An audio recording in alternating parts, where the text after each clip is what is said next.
এই কোরআন পৃথিবীতে কেন এসেছে? কোরআনের কাজ কি? কোরআন কি জন্য এসেছে পৃথিবীতে? এই জিনিসটা আমি আগে তুলে ধরব। এরপরে সূরা তাহরিমের আমি 9 নম্বর 10 নম্বর আয়াত তেলাওয়াত করেছি। সময় পেলে ইনশাআল্লাহ ওই আয়াতের উপর কথা বলবো। আমাদের এই বাংলাদেশের, ভারত উপমহাদেশের কিছু মুসলমানদের একটা ধারণা, কোরআনের কাজ শুধু হাফেজেরা হেফজ করবে, রমজান মাসে শুধু তেলাওয়াত করবে, তারাবির নামাজ পড়াইবে। কোরআনের কাজ শুধু মসজিদের তাকের মধ্যে থাকবে, মক্তবে ছোট্ট ছোট্ট বাচ্চারা তেলাওয়াত করবে। কোরআনের কাজ শুধু কেউ যদি মারা যায়, 40 করার জন্য হাফিজিয়া মাদ্রাসার ছাত্রদেরকে ডেকে কোরআন পড়াইতে হবে। বলেন ঠিক কিনা? কোরআন থেকে আমরা এভাবেই মনে করি কোরআন আসলে কি জন্য এসেছে, কোরআনের কাজ কি, এটা আমরা কোনদিন কেউ গবেষণা করি না। ও সম্মানিত ভাইরা আমার, এই পৃথিবীতে আমার আল্লাহ পাক আপনাদেরকে আমাদেরকে সৃষ্টি করেছেন। সৃষ্টি করার পর এই পৃথিবীতে আমরা কিভাবে চলব, কোন পথে চলব, এই জন্য আমাদেরকে একটা গাইডলাইন, আমাদেরকে একটা পবিত্র গ্রন্থ দিয়ে দিয়েছি। এই কোরআনের মধ্যে আমাদের জীবনের যাবতীয় যত যা প্রয়োজন সব এই কোরআনের মধ্যে আছে। বলেন ঠিক কিনা? আল্লাহ তাআলা বলেন, ইন্না আনজালনা ইলাইকাল কিতাবা বিল হাক্কি লিতাহকুমা বাইনান নাসি বিমা আরাকাল্লাহ ওয়া লা তাকুন লিল খাইনিনা খাসিমা। জোরে জোরে বলেন আল্লাহু আকবার। সূরা আন-নিসার 105 নম্বর আয়াত নম্বর কত? 105 নম্বর আয়াত। আয়াতের মধ্যে আমার আল্লাহ পাক কোরআনকে কি জন্য পৃথিবীতে পাঠিয়েছেন, কোরআনের লক্ষ্য উদ্দেশ্য কি, কোরআনের কাজ কি, আল্লাহ পাক আয়াতের মধ্যে তুলে ধরেছেন। আল্লাহ পাক বলেন, ইন্না আনজালনা ইলাইকাল কিতাবা বিল হাক্কি। ইন্না মানে নিশ্চয়, আনজালনা আমি অবতীর্ণ করেছি, ইলাইকা আপনার প্রতি, হে নবী মুহাম্মদ সাল্লাল্লাহু আলাইহি সাল্লাম, আমি আল্লাহ পাক আপনার উপরে নাজিল করেছি কিতাব। কিতাব মানে হলো আল কোরআন। কিতাব মানে কি? বলেন কিতাব মানে কি? আমাদের নবী মুহাম্মদ সাল্লাল্লাহু আলাইহি সাল্লামের উপর কোন কিতাব নাজিল করেছেন? কোরআন। এই কিতাব নাজিল করেছেন বিল হাক্কি, সত্য সহকারে। কি সহকারে? সত্য সহকারে। কোরআনের মধ্যে কোনো ভুল নাই, কোনো সন্দেহ করা যাবে না। যাবে কি? কোরআনের মধ্যে কোনো সন্দেহ নাই, সত্য সহকারে। লিতাহকুমা বাইনান নাস, লি মানে জন্য, তাহকুমা যাতে করে বিচার ফাইসালা করতে পারেন, বাইনান নাসি মানুষের মাঝে, বিমা আরাকাল্লাহ যেইভাবে আল্লাহ তাআলা দেখিয়েছেন কোরআনের মধ্যে, কিতাবের মধ্যে।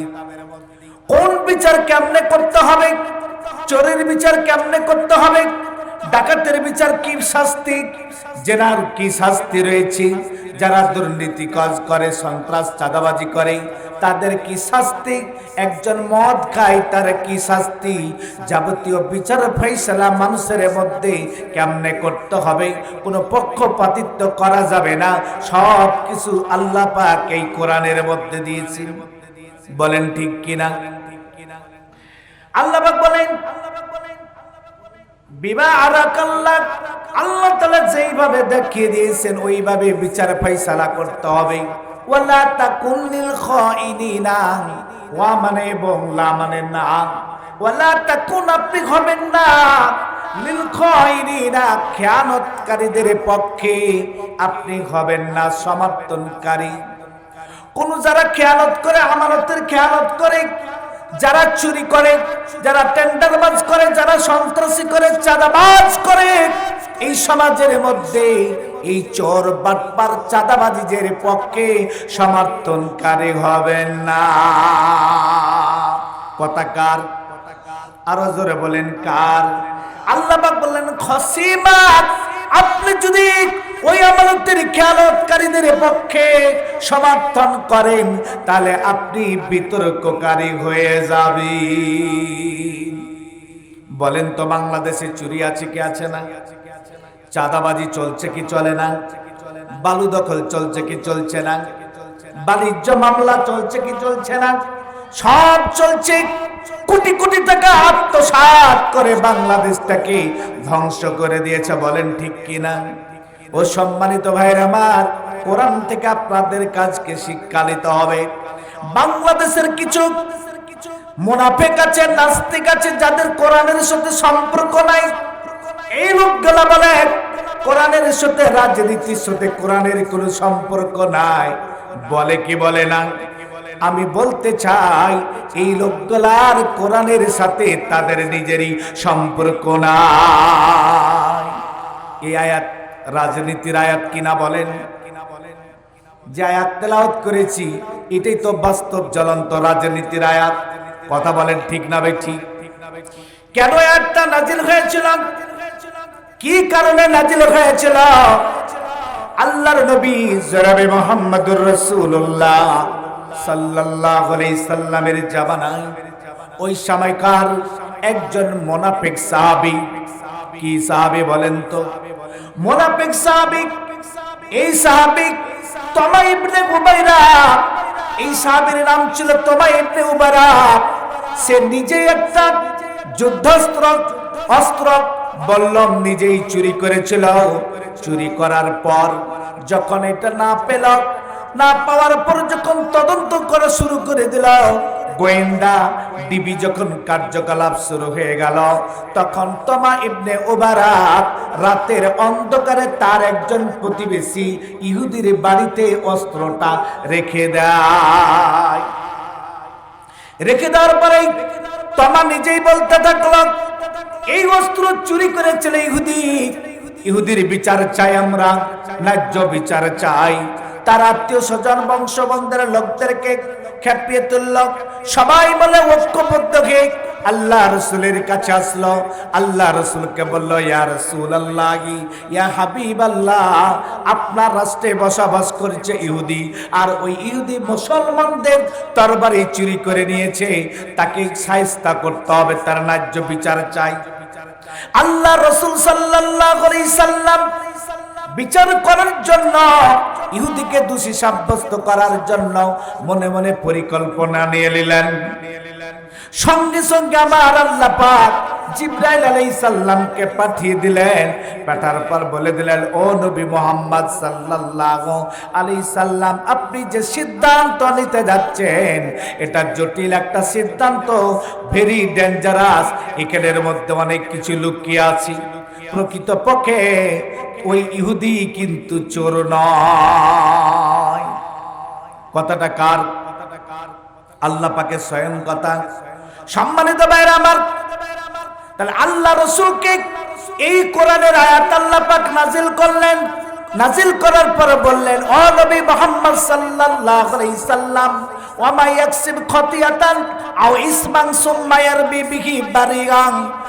আল্লাহ রাসূল বলছেন, একজন অপরাধ করবে, চুরি করবে, অন্যায় করবে, ভুল করবে, আর একজন নির্দোষ লোকের উপরে চাপিয়ে দিবে। নির্দোষ লোক, যেই লোকটা কোনো অপরাধী করেনি, তার উপর চাপিয়ে দিবে, এটা হতে পারে না। নিশ্চয় তাকেই বহন করতে হবে তার চুরির দোষ, অপরাধী। কোরআনে যখন আয়াত নাযিল হয়ে গেল, উভয় পক্ষের লোক আল্লাহ রাসূলের দরবারে হাজির। আল্লাহ রাসূল বললেন, ও তমা ইবনে উবাইরা, তুমি সত্য করে কথা বলো। তুমি যে ইহুদিকে দোষী সাব্যস্ত করতে চাও, ইহুদিকে তুমি দোষী সাব্যস্ত করছো, তোমার ভালোভাবে বলো তোমার কি কোনো সাক্ষী আছে? সাক্ষী নাই, কিছু প্রমাণ করতে পারলো না। আল্লাহ রাসূল বললেন, ও তোমার ইবনে উবাইরাত, তুমি নিজেই চুরি করেছো। চুরি করার পর তুমি ওই ইহুদির গায়ে ঘাড়ের ওপর চাপিয়ে দিচ্ছ, তাকে দোষী সাব্যস্ত করছো। তুমি নিজেই দোষী, তুমি নিজেই চোর। তোমার ব্যাপারে স্বয়ং আল্লাহ তাআলা কোরআনের আয়াত নাজিল করে দিয়েছেন। আল্লাহ রাসূলকে বলে দিলেন, ইয়া রাসূলুল্লাহ, কখনো কোনো সময় যারা চুরি করবে, যারা মানুষকে ক্ষতি করে, এদের পক্ষপাতিত্ব করা যাবে না। ওরা যদি নিজের দলের লোক হয়, তারপরও তার কি করতে হবে? বিরোধিতা করতে হবে। বলেন ঠিক না বেঠিক? সম্মানিত ভাইরা আমার, এই কোরআনের আয়াত আমার আল্লাহ রাসূলের কাছে নাজিল হয়েছিল। এই কোরআনের আয়াত বর্তমান কোরআন শরীফেও আছে। বলেন ঠিক না বেঠিক? 6666টা আয়াত নাজিল হয়েছিল। বর্তমান কোরআন শরীফে 6236টা আয়াত রয়েছে। বাকি আয়াতগুলো মানসুখ হয়েছে, রহিত হয়েছে। একই আয়াত এসেছে, আসার কারণে একই বিধান থাকার কারণে ওইগুলোকে রহিত করা হয়েছে। তাহলে এই কোরআনের আয়াত বর্তমানে আছে মানে প্রয়োজন আছে। বলেন ঠিক কিনা? সম্মানিত ভাইরা আমার, আয়াতের তাফসীর থেকে আপনাদেরকে জানতে হবে, বুঝতে হবে। এই বাংলাদেশ স্বাধীন হয়েছে, স্বাধীনতার বয়স 53 বছর। এই 53 বছরে যতগুলা দল এসেছে ক্ষমতায়, সব দলের এমপি, মন্ত্রী বলেন, চেয়ারম্যান বলেন, হামলা বলেন, যতগুলা বলেন পাতি নেতা বলেন, সব এই নেতাগুলা আপনাদের আমাদের পকেটের টাকা চুরি করে, কোটি কোটি টাকা চুরি করে বিদেশে পাচার করেছে। বলেন ঠিক কিনা? ওই ফ্যাসিবাদ সরকার, শেখ হাসিনা, যেই হাসিনা নিজেই বলেছিল আমার পিয়ন 450 কোটি টাকার মালিক, হেলিকপ্টারে চলে, বিমানে চলে, তাহলে নিজে তার পিয়ন চুরি করেছিল, নিজেই স্বীকৃতি দিয়েছিল। এই বাংলাদেশের কোটি কোটি টাকা লুটপাট করে নিউজিল্যান্ডের ব্যাংকে রাখা হয়, কানাডায় বাড়ি করা হয়। বলেন ঠিক কিনা? কি কথা বলেন ঠিক কিনা? শুধু তাই নয়, বিগত যারা সারা ক্ষমতায় ছিল, আন্তর্জাতিকভাবে 5 বার দুর্নীতিতে চ্যাম্পিয়ন হয়েছিল। বলেন ঠিক কিনা? একদল ক্ষমতায় থেকে চলে গেছে, আর একদল ক্ষমতা আসবে। পেপার পত্রিকা মোবাইলের মাধ্যমে দেখা যায় বাংলাদেশের বিভিন্ন জায়গায় চাঁদাবাজি শুরু করেছে। বলেন ঠিক কিনা? সম্মানিত ভাইরা, এই যে আজকে মুসলমানেরা, বাংলাদেশের মুসলমান, ভারতের মুসলমান, সব জায়গার মুসলমান মায়ের খাওয়ার পিছনে কারণ কি? আমরা জুলুম নির্যাতন হচ্ছে কেন? আসলে বাস্তবতা হচ্ছে আমাদের মধ্যে কোরআন এবং হাদিস নাই। কথা ঠিক না? ফুটবল খেলার মাঠ, এই ফুটবল খেলার মাঠে দুই দিকে প্লেয়ার থাকে, 11টা করে 22টা প্লেয়ার। কি কথা ঠিক না? এই প্লেয়ারের মাঝে ফুটবল যেদিকে যায়, যার পায়ের কাছে যায়, সেই লাথি মারে। কথা ঠিক না? লাথি মারে না? ওই মাঠ দিয়ে একজন পথিক এপার থেকে ওপারে পার হচ্ছে, এমন অবস্থায় ফুটবলটা এসে পথিকের পায়ের কাছে পড়লো নিকটে। পথিক জিজ্ঞাসা করছে ফুটবলকে, হে ফুটবল ভাই, তুমি যার কাছে যাও সেই তোমাকে লাথি মারে, কারণটা কি? ফুটবল নীরব ভাষায় কথা বলে, ও পথিক ভাই, আমি হলাম দেখতে গোল, আর আমার ভিতরে আছে ফাঁপা, হাওয়া আছে, বাতাস আছে। আমার ভিতরে যদি থাকতো লোহা, আমার ভিতরে যদি থাকতো পাথর, আর আমি যদি বাংলাদেশের মানচিত্রের মতন বদ্বীপ হতাম, আমি যদি গলতাম, না গলতাম, গড়ে না বেড়াইতাম, তাহলে আমাকে কেউ লাথি মারতে পারত না। আমাকে যেই লাথি মারত তার পা 2টা ভেঙে যেত। বলেন ঠিক কিনা? ও সম্মানিত ভাইরা আমার, আজকে আমরা বাংলাদেশের মুসলমান, আমাদের মধ্যে কোরআন নাই, হাদিস নাই, ইসলাম নাই, কিচ্ছু নাই। যখন 5 বছর পর পর নির্বাচন আসি, ওই নির্বাচনের সময় 1 মুঠা বিড়ি আর লাল চা অথবা একটা ডিম দিয়ে আমরা কি করি, আমাদের সমর্থনটা ভোটটা দিয়ে দিই। তো বলেন ঠিক কিনা? একবার দিই বিএনপিকে, আর একবার দিই আওয়ামী লীগকে, দুই দলকে, দুই পরিবারের দুই দলকে দিই। ক্ষমতায় যখন চলে যায় এরাই তখন সাধারণ মানুষদের উপর অত্যাচার করে, জুলুম করে, হাজার হাজার মামলা দেয়, আইনার ঘর তৈরি করে, হাজার হাজার আলেম ওলামাদেরকে জেলখানার মধ্যে বন্দি করে রাখা। বলেন ঠিক কিনা? আপনার উপর আমার উপর ট্যাক্সের টাকা চাপিয়ে দেয়, আমাদের উপর ভ্যাট চাপিয়ে দেয়, কর চাপিয়ে দেয়। এইভাবে তারা শোষণ করে, বাড়ি আর গাড়ি করে, কোটিপতি হয়। তারা মানুষের জাতির ভাগ্য নিয়ে কোনো চিন্তা ভাবনা করে না। এই জন্য আমার আল্লাহ পাক এই সূরার মধ্যে দিয়ে দিয়েছে, ও মুসলমানেরা, ও ইমানদারেরা, তোমরা যদি তোমাদের নির্বাচন আসে ওই সময়তে কাদেরকে সমর্থন করবা? তোমরা যদি দেখো কোন চোর যারা চুরি করে, অন্যায় করে, চাঁদাবাজি করে, টেন্ডারবাজি করে, তাদের পক্ষে সমর্থন করে বিতর্ককারী হবেন না। এটাই হলো তাফসীর। তাফসীর মানে শুধু ওই কোরআন শরীফ তখন আয়াত পড়বেন, অনুবাদ করবেন, আর তখনকার ঘটনা বলে থুয়ে দিবেন, আর এখনকার বর্তমানের সাথে মিল করবেন না, তা হবে না। বলেন ঠিক কিনা? সম্মানিত ভাইরা আমার, এই জমিনের মালিককে বলেন তো?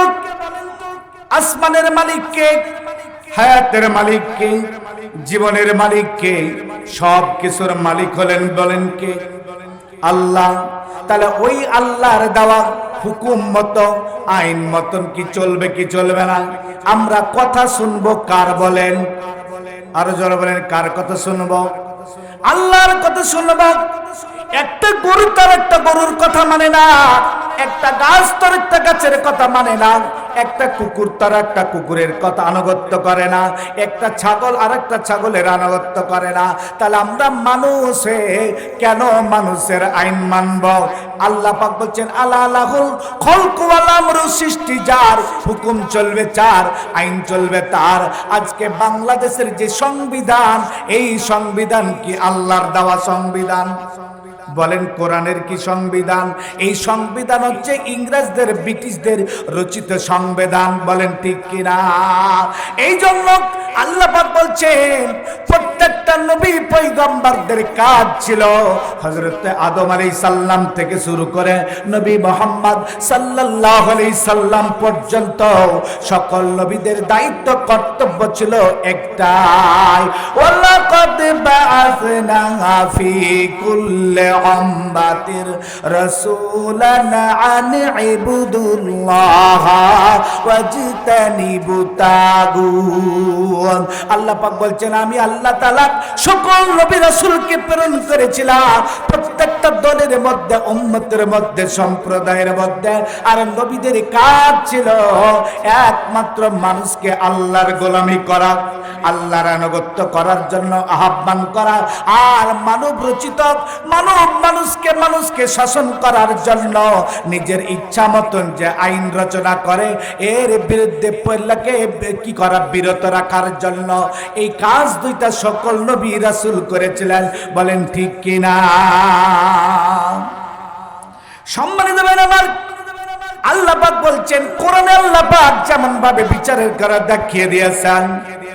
সম্মানিত ভাইরা আমার, একজন যদি চোর আর চুরি করে, এটা যদি পেটের দায় না হয়, এই চোর আর চুরি যদি করে বাড়ি গাড়ি করার জন্য, কোটিপতি হওয়ার জন্য, ধনীপতি হওয়ার জন্য, তাহলে তার বলা হয়েছে আস-সারিকু ওয়াস-সারিকাতু ফাকতাউ আইদিয়াহুমা জাযাআন বিমা কাসাবু নাকালাম মিনাল্লাহ।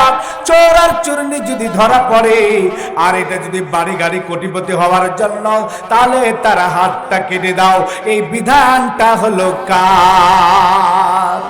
বলেন তো? বাংলাদেশের কোন জজ কোর্ট, ম্যাজিস্ট্রেট কোর্ট, আপিল বিভাগ, হাইকোর্ট বলেন কোন জায়গাতে এই বিচার আছে কি? আজকে যদি এই বিচারটা থাকতো, আল্লাহ পাক বলছেন, আমাল্লাহি হুকুমা বিমা আনজালাল্লাহু ফাউলাইকা হুমুল কাফিরুন, যারা কোরআনের দ্বারা বিচার ফাইসালা করে না তারা হলো কাফের। ওয়া মাল্লাম ইয়াহকুমু বিমা আনজালাল্লাহু ফাউলাইকা হুমুল ফাসিকুন, যারা কোরআন দ্বারা বিচার ফাইসালা করে না তারা হলো ফাসিক। আমাদের বিচারপতিদের অপরাধ নয়, বিচারপতিরা বিচার করে বাংলাদেশের সংবিধান অনুযায়ী। বলেন ঠিক কিনা? এই সংবিধানে যদি চোরের বিধান থাকত অবশ্যই আমাদের বিচারপতিরাও চোরের হাত কাটার আইন দিত। আজকে যদি একজন জেনা বেবিচার ধর্ষণের কোরআনে বিচার আছে, তাকে 100 বেত্রাঘাত মারো, এটা যদি সংবিধানে থাকত তাহলে এটা কি বিচার হতো? বলেন ঠিক কিনা? এই জন্য আল্লাহ পাক বলছেন আমার দেখানো পথ দ্বারা তোমরা বিচার ফাইসালা করো মানুষের মাঝে। ও সম্মানিত ভাইরা আমার, আল্লাহর আইন কেমন? আল্লাহর আইন আর 7 লক্ষের শাসন যদি পৃথিবীতে থাকে, কোন জায়গাতে অন্যায় দুর্নীতিবাজ হবে না, কেউ নাই বিচার অবশ্যই সুবিচার পাবে, কারো প্রতি অন্যায় করা হবে না, জুলুম করা হবে না। তার দৃষ্টান্ত হচ্ছে হযরতে আলী রাদিয়াল্লাহু তাআলা হচ্ছিলেন মদিনার খলিফা। কয় নম্বর খলিফা? আরো জোরে বলেন কয় নম্বর? হযরত আলী রাদিয়াল্লাহু তাআলা ছিলেন 4th খলিফা। হযরত আলী রাদিয়াল্লাহু তাআলা কাদিসিয়ার যুদ্ধে যাওয়ার সময় তার নিজের অস্ত্র একটা ঢাল হারিয়ে যায়। কাদিসিয়ার যুদ্ধ থেকে ফিরে আসার পর ওই ঢালটা দেখতে পেল এক শহরের মধ্যে একজন ইহুদির কাছে। ইহুদিকে বলল, ইহুদি ভাই, এই ঢালটা তো আমার ঢাল, আমি চিনতে পারতেছি, তুমি কোথায় পেলা? ইহুদি বলল, ও আলী, তুমি কি বলতেছ? এই ঢাল তো আমার নিজের স্বয়ং, এটা তো আমার নিজস্ব। কোনো মতেই যখন দিতে চাইল না, হযরত আলী রাদিয়াল্লাহু তাআলা নিজের নিয়োগপ্রাপ্ত বিচারপতির কাছে বিচার দিয়ে দিল। বিচার দেওয়ার পর যেই দিন নির্দিষ্ট সময় ইসলামকে শাসন ব্যবস্থা করেনি, তাহলে আজকে ওই জায়গাতে আমরা যে ইসলাম মানতে চাই না, শুধু মসজিদ আর মাদ্রাসার মধ্যে ইসলাম সীমাবদ্ধ, এই কথাকে পরিত্যাগ করতে হবে। তোমার আমার পিছনে তোমার জায়েদ ভাই ডাঠিটা আছে, বলেন ঠিক কিনা? থাকে কি থাকে না? ওর কারণে আমি তোমাকে কাটতে পারি।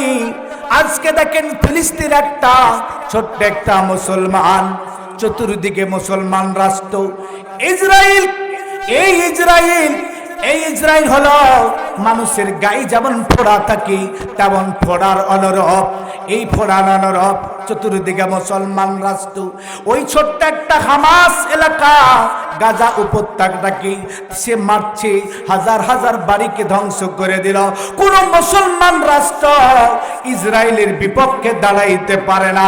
যারা মুসলমান শাসক আছে এরা হলো সব মুনাফিক, আমেরিকার 5-8টা দালাল। বলেন ঠিক কিনা? আজকে আমাদের বাংলাদেশে অনেকগুলা মুসলমান আছে, যেই মুসলমানেরা মুসলমান ভাইদের বিরুদ্ধে তাদেরকে জেলখানার মধ্যে বন্দী করার জন্য আসামির লিস্ট দেওয়া হয়। রাতের অন্ধকারে মিথ্যা মামলা দিয়ে আমাদের উপর জেলখানায় ভরা হয়েছে। বলেন ঠিক কিনা? এরাও হলো মুনাফিক, এরাও বাংলাদেশে কোরআনের আইন চাই না। বলেন ঠিক কিনা? এই জন্য আল্লাহ পাক বলেন, নবী মুহাম্মদ আপনার কাজ হলো কাফেরদের বিরুদ্ধেও আপনি যুদ্ধ করেন, আর যারা সমাজে মুনাফিক থাকবে এই মুনাফিকদের বিরুদ্ধেও আপনি যুদ্ধ করেন।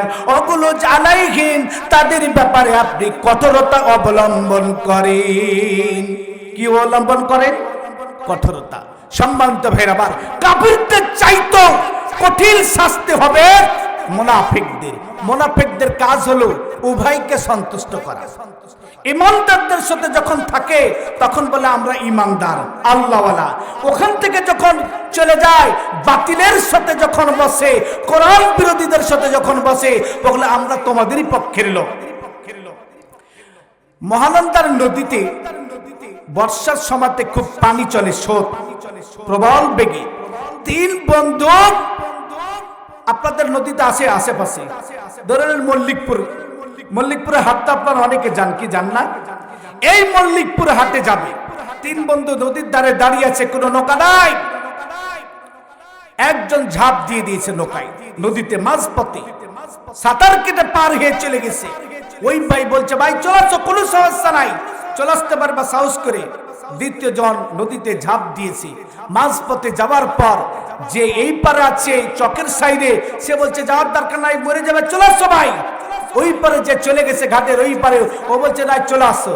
একবার এর দিকে তাকাই আর একবার ওর দিকে তাকাই, দুইজনের কার কথা শুনবে এমন অবস্থায় এই চিন্তা করতে করতে বিশাল একটা ঢেউ এসে কি পানির মধ্যে সে ডুবে গেল। আজকে যারা মুনাফিক আছে, দুই নৌকাকেই খুশি করতে চান, যারা দুই বন্ধুকেই খুশি করতে চান, মনে রাখবেন আপনারাও কি ধ্বংস হয়ে যাবেন, জাহান্নামে যেতে হবে। বলেন ঠিক কিনা? এই মুনাফিকি জীবন নিয়ে নামাজ পড়া রোজা রেখাও কোনো লাভ নয়। একমাত্র ইসলামকে মনে প্রাণে ভালোবাসতে হবে, আল্লাহর জমিনে আল্লাহর দ্বীনকে প্রতিষ্ঠিত করার সংকল্প নিতে হবে। বলেন ঠিক কিনা বেঠি? এখন অনেকে মনে করছেন হুজুর এই ওয়াজ কেরা করছেন, তো কোন ওয়াজ করব? আপনার মাথা ব্যথা হয়েছে, মাথা ব্যথার ট্যাবলেট যদি না দেন, পায়খানা বন্ধ করার অ্যামোডিস যদি ট্যাবলেট দেন, মাথা ব্যথা ভালো হবে নাকি? ওই ফেরাউন ওই আগের যুগের শুধু গরু রোজ করে লাভ নাই। এখন বর্তমানে যুগ উপযোগী কথা বলতে হবে, যেটা আমাদের প্রয়োজন দরকার। বলেন ঠিক কিনা? আমাদের চতুর্দিকে ভারত, যেই ভারত আমাদেরকে হুমকি দিতেছে, সেই ভারতের মোকাবিলা যদি করতে হয় ইমানের বলে বলিয়ার হয়ে তাদের সাথে আমাদেরকে টিকে থাকতে হবে। আমরা ওই হামাসের মতন, আমরা ফিলিস্তিনের গাজার মতন অবস্থান করতেছি। আমাদের চতুর্দিকে শত্রু।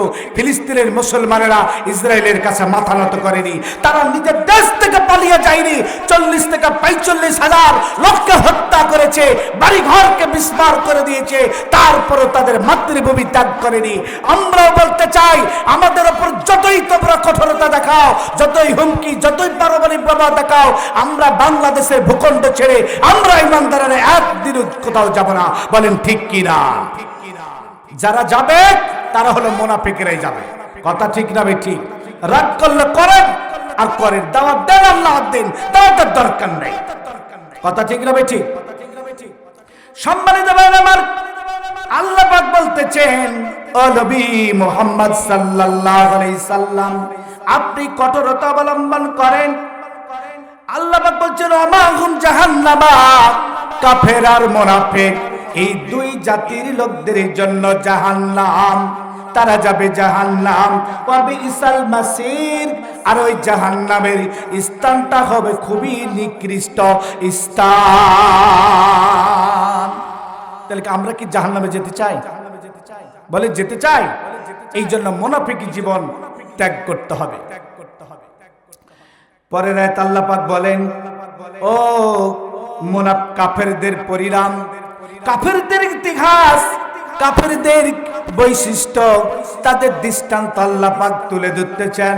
দরাবাল্লাহু মাসালাল লিল্লাযীনা কাফারু ইমরাআতা নূহি ওয়া ইমরাআতা লূত। আল্লাহ পাক বলছেন দরাবা মানে বর্ণনা করেছেন, পেশ করেছেন আল্লাহ। মাসালা মানে দৃষ্টান্ত, উপমা, লিল্লাযীনা তাদের জন্য, কাফারু যারা কুফরি করে, অস্বীকার করে, আল্লাহকে যারা অস্বীকার করে, অবিশ্বাস করে, তাদের উদাহরণ, তাদের দৃষ্টান্ত হচ্ছে হযরত নূহ আলাইহিস সালামের স্ত্রীর নাম এবং লূত আলাইহিস সালামের স্ত্রী। এই দুইজন ছিল কি? কানাতা, তারা উভয়ে ছিল, তাহাতা মানে অধীনে ছিল, আবদাইনি দুই বান্দার, মিন ইবাদিনা সালিহাইনি, ইবাদতকারী, সালেহত ইবাদতকারী দুই বান্দার তারা অধীনে ছিল, মানে তাদের স্ত্রী ছিল। ফাকানাতাহুমা, উভয়ে খেয়ানত করেছিল। কি করেছিল? খেয়ানত করেছিল, আমানতের খেয়ানত করা। সম্মানিত ভাইরা আমার, আপনাদেরকে এখন বুঝাই তাফসীর।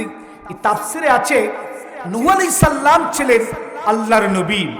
তিনি 950 বছর ধরে মানুষকে দ্বীনের দাওয়াত দিয়ে 40 জন নারী আর 40 জন পুরুষকে ইসলামের পথে আনতে পেরেছিল। কিন্তু নিজের স্ত্রী শুধু কাছের জিনিস না, সবচেয়ে আপন জিনিস না? পিতামাতার চাইতো তো স্ত্রীকে আমরা বেশি বিশ্বাস করি, কি কথা ঠিক না? এই স্ত্রী আর নিজের সন্তান পর্যন্ত ইসলাম গ্রহণ করেনি, কিন্তু নূহ আলাইহিস সালামের স্ত্রী কখনো নূহ আলাইহিস সালামকে বলেনি আমরা কি ঈমান আনিনি? না, তোমার মতই তো আমরা ঈমানের পথই তো আছি, তোমার কথাই তো চলে। কিন্তু নূহ আলাইহিস সালামের স্ত্রী একটা কাজ করত, যখন মানুষেরা রাতের গভীরে অন্ধকারে নিরিবিলি যখন নূহ আলাইহিস সালামের দরবারে আস্তক ইসলাম কবুল করত, ঈমান কবুল করত, এইটা কেউ আর জানতো না, গোপন কথা।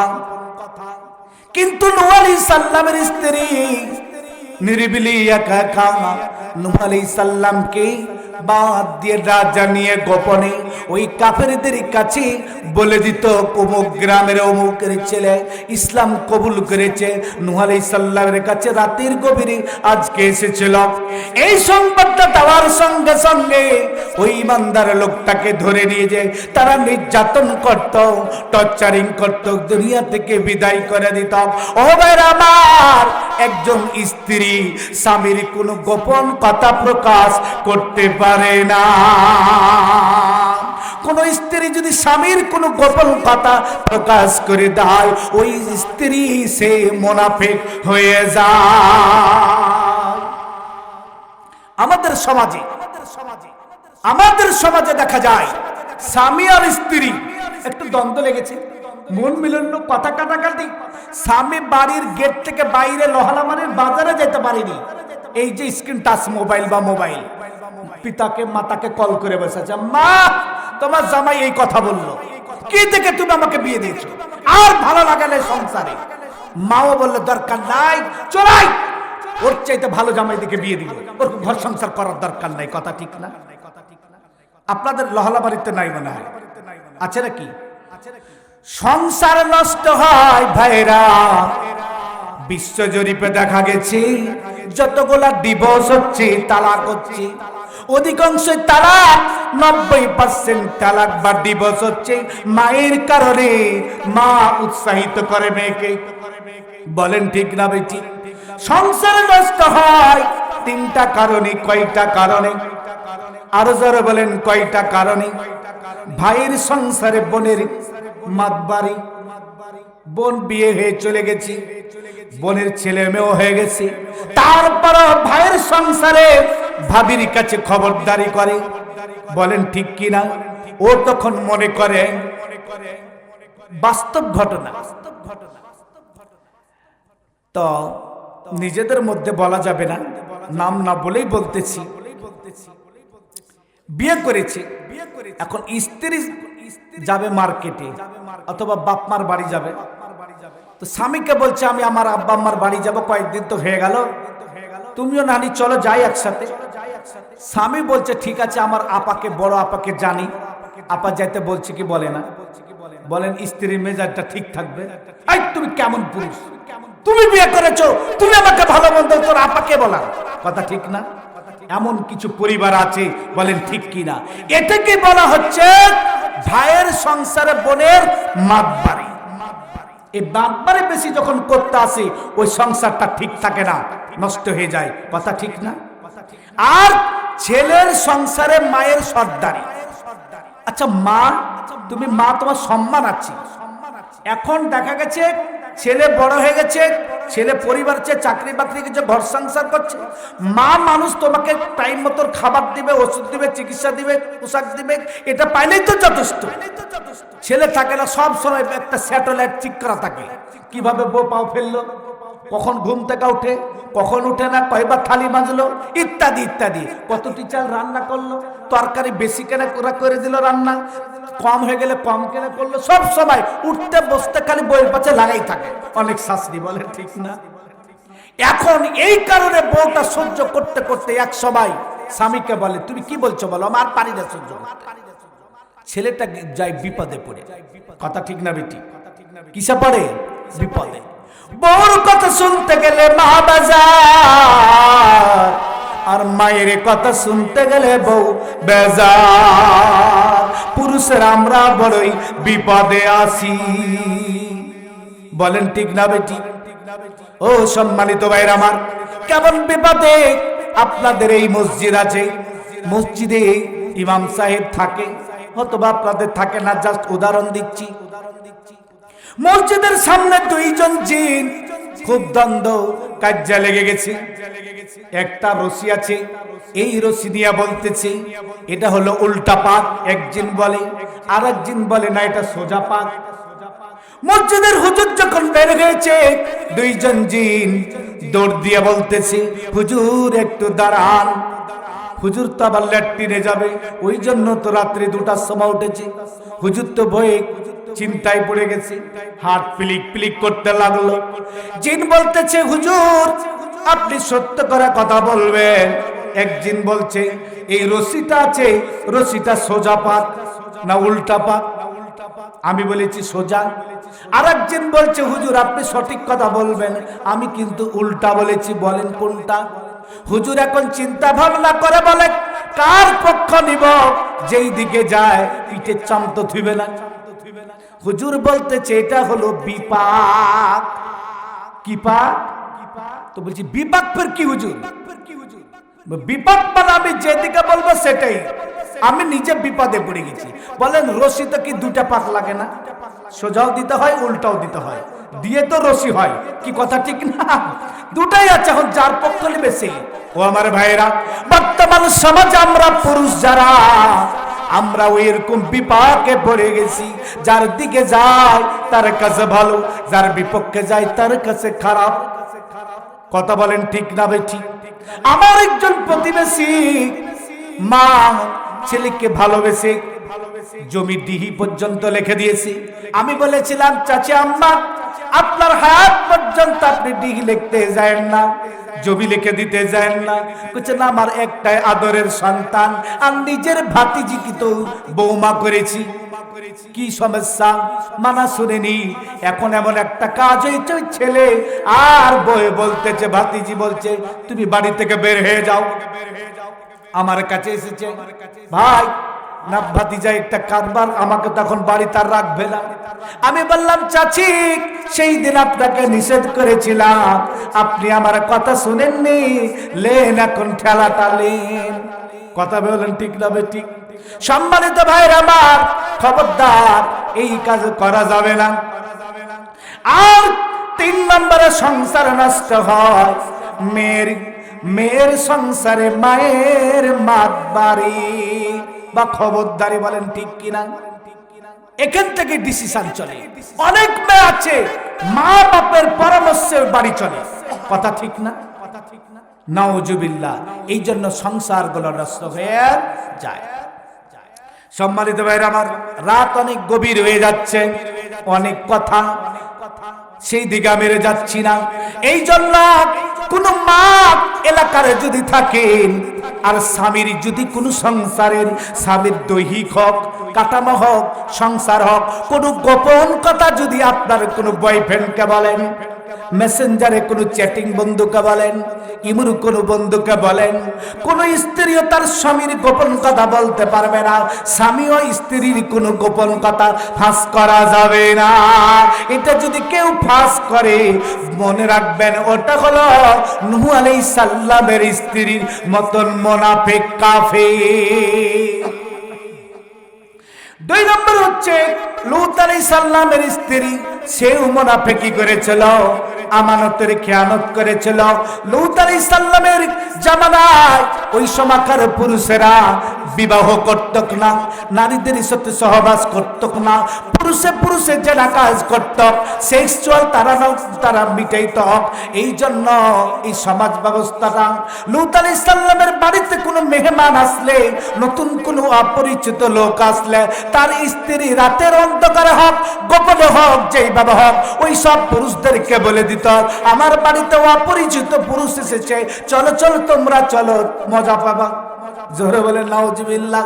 আল্লাহ পাক বলেন তুমি আমার নবীর স্ত্রী লুতের স্ত্রী হওয়ার পরও লুত আলাইহিস সালামের বাড়িতে মেহমান আছে, আর গোপন তথ্যটা তুমি বলে দাও তুমি হলো কাফের, তুমি হলো কাফের, তোমার কোনো আর সুযোগ থাকবে না। আল্লাহ পাক বলেন লুত আলাইহিস সালাম আর নূহ আলাইহিস সালাম এই দুইজনের স্ত্রী ফাকানাতাহুমা উভয় তারা আমানতের খেয়ানত করেছিল। এই জন্য আল্লাহ পাক বলছেন ফালাম এগনিয়া আনহুমা মিনাল্লাহি শাইয়া, তারা কোনো উপকার করতে পারেনি আনহুমা উভয়ের। এই জন্যই দুইজন নবী নূহ আলাইহিস সালাম লূত আলাইহিস সালাম তার স্ত্রীদের বিন্দু পরিমাণ করে উপকার করতে পারেনি মিনাল্লাহি শাইয়া, আল্লাহর ব্যাপারে। আল্লাহর যখন গজব চলে আসলো, নূহ আলাইহিস সালামের যখন মহাপ্লাবনে সব ডুবে গেল, স্ত্রী পানি খেয়ে শেষ হয়ে গেল, লূত আলাইহিস সালামের জমিনটাকে যখন আল্লাহ সাগর বানিয়ে দিল, লূত আলাইহিস সালামের স্ত্রী গজবে পতিত হয়ে গেল, নূহের পতিত হয়ে গেল। নূহ আলাইহিস সালাম আর লূত আলাইহিস সালাম আল্লাহর নবী পয়গম্বর হওয়ার পরও নিজের স্ত্রীদেরকে রক্ষা করতে পারেনি। আর আমাদের সমাজে কি জানেন, নামাজ পড়ে না, বলছে ভাই নামাজ পড়ে, কেতন নামাজ পড়ো ভাই। একটা ছেলেকে আমি হাফিজা মাদ্রাসায় দিয়েছি, ও হাফেজ পড়বে, মাওলানা হবে, আমার জন্য দোয়া করবে, এটাই তো আমি পারিয়ে যাব। বলে কি বলে না? অনেক আছে ছেলেকে দেয় মাদ্রাসায়, বাবা এক ওয়াক্ত নামাজ পড়ে না, ও স্বপ্ন ছেলে আলেম হবে। কি কথা ঠিক না? অনেকে বলে আর কি করবো ইসলাম পড়বে, আমার ভাই বড় মাওলানা মানুষ, ভাই থাকলে তো যথেষ্ট। বলেন নূহ আলাইহিস সালাম কি পেরেছিল?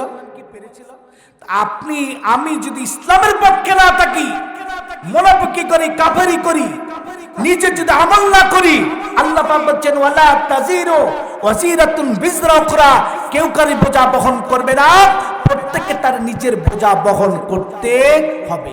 কেউ কারোর আমলনামা নিয়ে উঠবে না, প্রত্যেককে তার নিজের নিজের আমলনামা নিয়ে উঠতে হবে।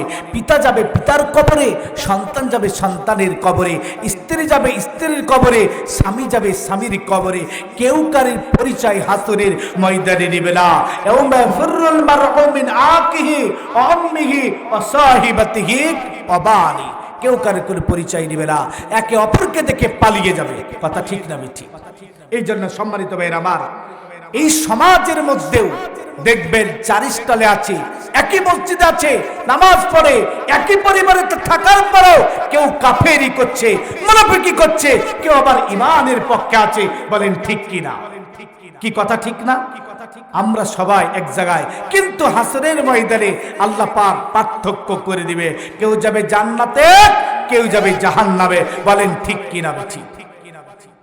সম্মানিত ভাইরা আমার, আর একটা আয়াতের তাফসীর করে আমি দোয়া করে দিব। আপনারা থাকতে রাজি আছেন তো? আছেন? এবারে ফেরাউনের স্ত্রী নাম শুনেছেন? আসিয়া। কার বাড়িতে? কাফের। নিজেই আল্লাহ দাবি করেছে, কাফেরের বাড়িতে থাকার পরও, ওর বিছানে একই জায়গা থাকার পরও ওই কাফেরের বিপক্ষে তাকে খুশি না করে খুশি করেছেন আল্লাহকে। কাকে? আল্লাহকে। এই জন্য আল্লাহ পাক বলছে, ও ইমানদারেরা, তোমার স্বামী যদি কি হয়, কাফের হয়, ইসলাম দ্রোহী হয়, তোমার স্ত্রী যদি ইসলাম দ্রোহী হয়, তোমার ভাই যদি ইসলামের বিপক্ষে হয়, একই জায়গাতে থাকার পরেও তোমার সন্তান তোমার বিপক্ষে, তারপরও তোমাকে কি ইসলামের উপরে থাকতে হবে। ইসলামের সর্বপ্রথম যুদ্ধ হয়েছিল বদরের যুদ্ধ। কোন যুদ্ধ? যেই যুদ্ধে, কিসের যুদ্ধ হয়েছিল? যেই যুদ্ধে আবু বকর ইসলামের পক্ষে তরবারি, আবু বকরের নিজের সন্তান আব্দুর রহমান তখন ইসলাম কবুল করেনি, সে হলো কি আবু জেহেলের পক্ষে তরবারি ধরেছেন। সম্মানিত ভাইরা আমার, ইসলামের ইতিহাসগুলো জানতে হবে। হযরত আবু উবাইদা সন্তান, নিজের পিতা হলো কাফেরের বিপক্ষে তরবারি ধরেছেন এবং বদরের প্রান্তরে নিজের পিতাকে হত্যা করেছেন ইসলামের কারণে। বলেন ঠিক কিনা? এই জন্য যে ইসলাম আল্লাহর জমিনকে কোরআনের আইনকে, কোরআনী রাষ্ট্র ব্যবস্থাকে, মদিনার রাষ্ট্র ব্যবস্থাকে উৎখাত করে দেওয়ার জন্য, আল্লাহর জমিন থেকে রাসূলকে হত্যা করার জন্য কাফেররা দৃঢ়ভাবে সংকল্প করে গেছিল। যেইভাবে নিজের মামা আর ভাগনা দুই পক্ষে, ছেলে আর পিতা দুই পক্ষে এই বদরের যুদ্ধ হয়েছিল, আজকেও তদরূপ সারা পৃথিবীতে থাকবে। আপনার সন্তান একদিকে, আপনি একদিকে থাকবেন। কথা বলেন ঠিক না বেঠিক? আপনারা নিজের নিজের হিসাব দিতে হবে। এই জন্য আল্লাহ পাক বলেন, ওয়াদারাবাল্লাহু মাসালাল লিল্লাযীনা আমানু রাআতা ফিরআউন। আল্লাহ পাক উদাহরণ, দৃষ্টান্ত দিয়েছে ঈমানদারদের জন্য। ও ঈমানদারেরা, ও আল্লাহর বান্দীরা, ও আল্লাহর বান্দারা, ফিরআউনের স্ত্রী আসিয়া ইজ ক্বালাত রাব্বি বিনিলি, তিনি বলেছিলেন, হে আমার রব, আমাকে আপনি করেন ইনদাকা, আপনার নিকটে, বাইতান ফিল জান্নাতি, জান্নাতের মধ্যে আমার জন্য একটা ঘর বানান। আসিয়া বলেছিল, তিনি বললেন, ওয়ালাজ্জিনি, আমাকে মুক্ত করেন মিন ফিরআউন, ফিরআউন হইতে, ও আমালিহি, তার কর্মকাণ্ড কাজ হইতে, ওয়ালাজ্জিনি, আমাকে মুক্ত করেন মিনাল কওমিজ জালিমিন, ওই জালিম সম্প্রদায়ের কাছ থেকে। সম্মানিত ভাইরা আমার, আমি সংক্ষিপ্ত স্বরের মধ্যে শেষ করে দিচ্ছি। হযরতে আসিয়াকে যখন ফিরআউনের সৈন্যদল জিজ্ঞাসা করলো, ও আসিয়া, সত্য একটা কথা বলবা, তুমি তো তোমার আল্লাহকে রব হিসাবে মানো? যাহা মানি। তাহলে তুমি ফেরাউনকে রব দাবি করো না, মানো না? বলছে না, আমি কেন ফেরাউনকে আমি রব স্বীকার করব? ওটা তো আমার স্বামী। ফেরাউনের কত ক্ষমতা আমি জানি। বলেন ঠিক কিনা? প্রত্যেকটা স্ত্রী কাছে তার স্বামী কতটুকু বীর পুরুষ, স্ত্রী ভালোভাবে জানে, কেউ না জানলে। কি কথা ঠিক না? পীর সাহেবরা যত বড়ই পীর সাহেব হোক, স্ত্রীর কাছে কিন্তু পীর সাহেব নয়। আমরা যারা হুজুরি করি, সত্য কথা, আপনারা আমাদেরকে হুজুর ভাবেন, আমাদের স্ত্রীরা হুজুর চোখে আমাদেরকে দেখে না। বাস্তব কথা। এই জন্য সম্মানিত ভাইরা আমার, ফেরাউনের স্ত্রী বলছে, আসিয়া, ফেরাউন কত বড় রব, ওকে কেউ না চিনলে আমি চিনি ভালো করে, কিসে ওকে রব দাবি করব? ফেরাউনের এবার সৈন্যদল বলল, ও আসিয়া, তুমি বলো বলো, ফেরাউন বিজয় লাভ করবে না মূসা আলাইহিস সালাম বিজয় লাভ করবে? আসিয়া বলল, আমি দৃঢ়ভাবে বলতেছি, আল্লাহর উপর ভরসা করি, আজ হোক কাল হোক মূসা আলাইহিস সালাম বিজয় লাভ করবে, আর ফেরাউন পৃথিবী থেকে ধ্বংস হয়ে যাবে। যারা কাফের, মুনাফিক, নমরুদ, ফেরাউন, হামান, আল্লাহ পাক এদেরকে ছাড় দেন, কিন্তু ছেড়ে দেয়নি। বলেন ঠিক না বেঠিক? যারা এই পৃথিবীতে রাজা বাদশা ছিল, যারা ক্ষমতাদার ছিল, পাওয়ারফুল ছিল, কত ক্ষমতা, কত পাওয়ার, মুহূর্তের মধ্যে আল্লাহ সব ধূলিসাৎ করে দিয়েছেন। নদীর কুল ভাঙা, ওই কুল গড়ে, এই তো নদীর খেলা। সকালবেলার ফকির, সকালবেলার মন্ত্রী রে ভাই, দুপুর বেলা মুসাফিরালা। রান্না করা ভাতটাও খেয়ে যেতে পারেনি আমাদের সাবেক প্রধানমন্ত্রী। কথা বলেন ঠিক না বেঠিক? এই ক্ষমতা কার? এই জন্য ক্ষমতার কখনো দাপট দেখাইবেন না, অহংকার করবেন না। সমস্ত অহংকারকে আল্লাহ পাক মুহূর্তের মধ্যে ধ্বংস করে দিতে পারে। বলেন ঠিক কিনা বেঠিক? সম্মানিত ভাইরা আমার, এরপর ফেরাউনের সৈন্যদল ফেরাউনকে যে বলল, ও ফেরাউন, তুমি যে এত শক্তি দেখাও, পাওয়ার দেখাও, জাতির লোকদেরকে শাসন আর শোষণ করো, জেলখানার মধ্যে বন্দি রাখো, তোমার প্রাণের স্ত্রী আসিয়া তোমার ব্যাপারে বলল তুমি বিজয় লাভ করতে পারবে না, হযরতে মূসা আলাইহিস সালাম বিজয় লাভ করবে। ফেরাউন বলল, যাও যাও, আসিয়াকে ধরে নিয়ে যাও, মরুভূমির মধ্যে উত্তপ্ত বালুর মধ্যে শুয়ে দাও, উত্তপ্ত রোদ, আর দুই হাতটা দুই দিকে বাঁধো, পাটাকে বাঁধার পর একটা পাথর তার বুকের উপরে চাপিয়ে দাও। যতক্ষণ পর্যন্ত আমাকে রব স্বীকার না করবে, যতক্ষণ পর্যন্ত একমাত্র আল্লাহকে না স্বীকার করবে, ততক্ষণ পর্যন্ত তার কোনো ছাড় নাই। মা বোনেরা, ইসলামের উপর চলতে গেলে, ইমানের উপর থাকতে গেলে, পরকালে জান্নাত পেতে হলে অবশ্যই আপনাদের উপর বিপদ আপদ মুসিবত স্বামীর পক্ষ থেকে, সন্তানের পক্ষ থেকে আপনাদেরকে হুমকি হামকি ইত্যাদি দেওয়া হবে। বলেন ঠিক কিনা? অনেক বকটা যুবক আছে, ভোটের সময় মৌসুমে যদি জানে আমার স্ত্রী আমার দলের পক্ষে ভোট দিবে না, বাড়িতে যাবে, লাঠি দেখি রে, আমার ভাত খাস আর গুণ গাছ আর একজনের, তুই আমার দলকে বলে ভোট দিবি না? কে বলেছে? যে বলছে না, তুই যে কি করবি অন্ধকারে আল্লাহ জানে, তুই বল এখন কথা দিলি কি দিলি না। বলে না, বাধ্য করে বলে নাউজুবিল্লাহ, করা যাবে না, আর ওদের কথাও শোনা যাবে না। কথা ঠিক না বেঠিক? সম্মানিত আমার, এবার আসিয়াকে ধরে নিয়ে যাওয়া হলো, মাটির মধ্যে উত্তপ্ত বালি, মাথার উপরে সূর্য দাঁড়িয়ে আছে। আসিয়া বুঝতে পারল আজকে আমার শেষ রক্ষা নাই। দুইটা হাত বেঁধে দেওয়া হলো, পা দুইটাকে বেঁধে দেওয়া হলো। আসিয়া বুকের উপর যখন পাথর চাপাইতে যায়, আমার আসিয়া আল্লাহ পাকের বান্দে আল্লাহ পাককে ডাক দিয়ে বলেন, রব্বিবনিলি ইনদাকা বাইতান ফিল জান্নাতে। ওগো আমার আল্লাহ, তুমি দুনিয়ার ভিতরে আমাকে তোমার কাছে যে জান্নাত আমার জন্য ঘর বানিয়েছো, ওই জান্নাত আমাকে তুমি দেখাও, অথবা আমার জন্য তুমি জান্নাত বানিয়ে দাও, আমাকে মুক্ত করো। আমার আল্লাহ পাক সঙ্গে সঙ্গে জিবরাইল আমিনকে পাঠিয়ে দিলেন, ও জিবরাইল যাও যাও, আমার আসিয়ার মুখের উপরে সূর্যের তাপ লাগতেছে, ছাপ লাগতেছে, 1 ঘন্টা মেঘ নিয়ে যে তার মুখের উপরে ধরো। জোরে জোরে বলেন আল্লাহু আকবার। বলেন ওই আল্লাহ পাক আছেন কি আছেননি? আছেন এখনো। হতাশা হওয়া যাবে না। মুমিনেরা কখনো দুঃখ প্রকাশ করতে পারে না। বলেন ঠিক না বেঠিক?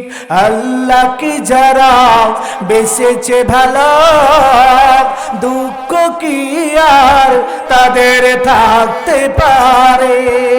মুখে লয়েছে যারা কোরআনের বাণী, হতাশা কি আর তাদের থাকতে পারে? দুঃখ কি আর তাদের থাকতে পারে? বলেন ঠিক না বেঠিক? আল্লাহ পাক বললেন, ও জিবরাইল, আমার আসিয়ার বুকের উপরে পাথর চাপা দিয়ে দিয়েছে, আমার আসিয়া সহ্য করতে পারে না। জিবরাইল, তোমার ডানা দিয়ে, তোমার পাখা দিয়ে এমন একটা বাড়ি দাও, এমন একটা শব্দ করো, বাতাস করো, পাথর যেন সরে যায়। জোরে বলেন আল্লাহু আকবার। আমার আল্লাহ পাক হুকুম দেওয়া মাত্র জিবরাইল আলাইহিস সালাম চলে আসলেন।